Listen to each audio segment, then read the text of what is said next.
যাদের নামাজ পড়ার সময় দুনিয়াবি চিন্তা মনে আসে বা নামাজে অমনোযোগী তৈরি হয়, তারা ভিডিওটি শেষ পর্যন্ত দেখার অনুরোধ রইল। হযরত আলী রাদিয়াল্লাহু তাআলা আনহুর কাছে একজন ব্যক্তি এসেছে। তখন লোকটা বলল, হুজুর, আমার নামাজে মন বসে না। নামাজে দাঁড়ালে আমার দুনিয়াবি নানা চিন্তা আসে। হুজুর, আমার এই নামাজ কি আল্লাহ তাআলা কবুল করবেন? তখন হযরত আলী রাদিয়াল্লাহু তাআলা আনহা বলেছেন, না, তোমার নামাজ কবুল হবে না। তখন লোকটা মনে অনেক কষ্ট নিয়ে চলে যাচ্ছেন। এমন সময় রাসূল সাল্লাল্লাহু আলাইহি ওয়াসাল্লাম এসে হযরত আলী রাদিয়াল্লাহু তাআলা আনহুকে জিজ্ঞাসা করলেন, ইয়া আলী, আপনার কাছে লোকটা কেন এসেছিল? এসে দেখি মন খারাপ করে চলে গেল। কেন, কি হয়েছে, আমাকে বলুন। তখন আলী রাদিয়াল্লাহু তাআলা আনহু বলেন, তিনি আমার কাছে জানতে এসেছেন যে নামাজে দুনিয়াবি চিন্তা আসলে নামাজ হবে কিনা। আমি বলেছি, না, তোমার নামাজ কবুল হবে না। রাসূল সাল্লাল্লাহু আলাইহি ওয়াসাল্লাম তখন বলেন, ইয়া আলী, আপনাকে আমি একটা চাদর উপহার দিতে চাই, তবে একটা শর্ত আছে। আলী রাদিয়াল্লাহু তাআলা আনহু খুশি হয়ে বলেন, ইয়া রাসূলুল্লাহ, কি শর্ত তা বলুন, আমি আপনার সকল শর্ত মেনে নিব। বুঝতেই তো পারছেন রাসূল সাল্লাল্লাহু আলাইহি ওয়াসাল্লামের চাদর বলে কথা। তখন রাসূল সাল্লাল্লাহু আলাইহি ওয়াসাল্লাম বললেন, ইয়া আলী, আপনি যদি এই মুহূর্তে 2 রাকাত নামাজ একনিষ্ঠভাবে পড়তে পারেন দুনিয়াবি সকল চিন্তা দূর করে, তাহলে আমি আপনাকে সেই চাদরটি উপহার দেব।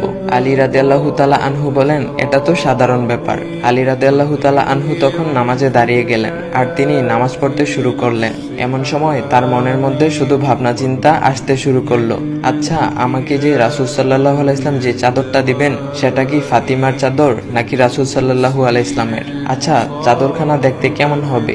এই বিভিন্ন বিষয় নিয়ে ভাবতে লাগলেন। তিনি ভুলেই গেছেন যে দুনিয়াবি চিন্তা নামাজে আনতে রাসূল সাল্লাল্লাহু আলাইহি ওয়াসাল্লাম নিষেধ করেছেন। এর মধ্যে আলী রাদিয়াল্লাহু তাআলা আনহুর নামাজ পড়া শেষ। আলী রাদিয়াল্লাহু তাআলা নামাজ শেষ করে রাসূল সাল্লাল্লাহু আলাইহি ওয়াসাল্লামকে বলতেছেন, ইয়া রাসূলুল্লাহ, আমি আপনার শর্ত মেনেছি, এখন আমাকে চাদরখানা উপহার দেন।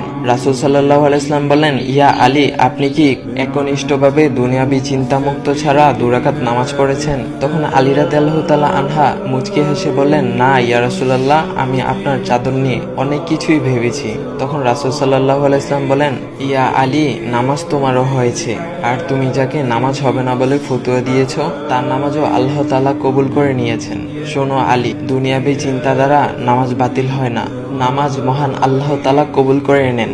সকল ফরজ নিয়ম কানুন মেনে নামাজ পড়লে নামাজ হবে ইনশাল্লাহ। তবে আমাদের সকলের উচিত নামাজ আদায় করার সময় একমাত্র আল্লাহকে স্মরণ করে নামাজ আদায় করা। নামাজে দাঁড়ালে দুনিয়াবি চিন্তা মাথায় আসে, এটা শয়তানের একটা ফাঁদ। আল্লাহ তাআলা আমাদের সকলকে শয়তানের কুমন্ত্রণা থেকে হেফাজত রাখুক এবং সঠিকভাবে মনোযোগের সাথে নামাজ আদায় করার মতো তৌফিক দান করুক। সবাই বলি আমিন। চাইলে ভিডিওটা আপনি অন্যদের কাছে শেয়ার করতে পারেন, এতে অন্যদের ভুল ভ্রান্তিগুলো দূর হবে।